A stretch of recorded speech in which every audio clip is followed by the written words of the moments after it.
In the 1960s, she was the queen of British soul, a voice so powerful it could stop you in your tracks. Dusty Springfield was elegance, mystery, and raw emotion wrapped in one.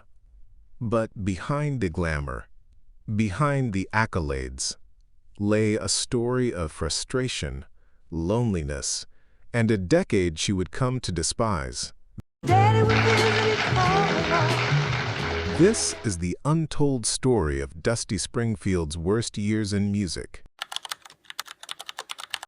The 1960s were a golden era for Dusty. She wasn't just another pop singer, she was an innovator. Born Mary O'Brien, she transformed herself into Dusty Springfield, a name that would echo through the halls of music history. Her hits, like You Don't Have to Say You Love Me and Son of a Preacher Man, defined an era of soulful sophistication. She conquered Britain and America, bringing Motown-inspired sounds to the mainstream. Dusty's voice wasn't just beautiful, it was emotional, aching, unforgettable. But as the 1970s approached, the music world began to shift. Rock exploded, disco emerged, and new genres dominated the charts. The soulful elegance Dusty embodied was suddenly out of fashion. Labels demanded a new sound, new image, and Dusty was caught in a storm she never asked for. This was the decade Dusty would later admit she hated. The 1970s were cruel to her artistry. Producers wanted disco, labels wanted hits, but Dusty wanted authenticity. She recorded albums she didn't believe in, songs that didn't feel like her. For a woman who built a career on emotion and honesty, this was a slow death. She later confessed she despised those years. By the mid-70s, Dusty's once glittering career was fading. Labels stopped investing. Tours were canceled. And for the first time in her life, Dusty Springfield, the woman who ruled the charts, felt irrelevant.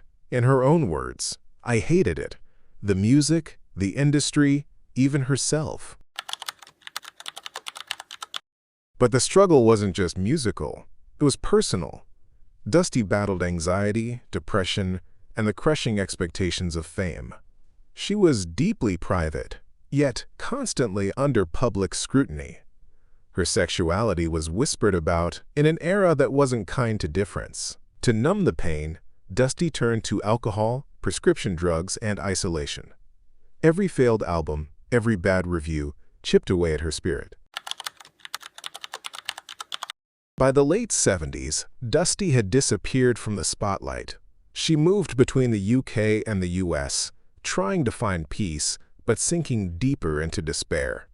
Her voice, once her greatest gift, now felt like a burden. This was rock bottom.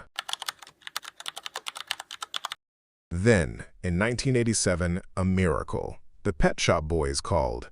They wanted Dusty Springfield on their track. What Have I Done to Deserve This? It was an instant hit, her first top 10 in years. For Dusty, it was more than a comeback. It was redemption. Dusty Springfield died in 1999, but her voice, her legacy lives on. Yes, she hated an entire decade of her life, but those lost years never erased the brilliance of the woman who brought soul to Britain. She was elegance, she was emotion, she was Dusty Springfield, and this was the decade she hated most.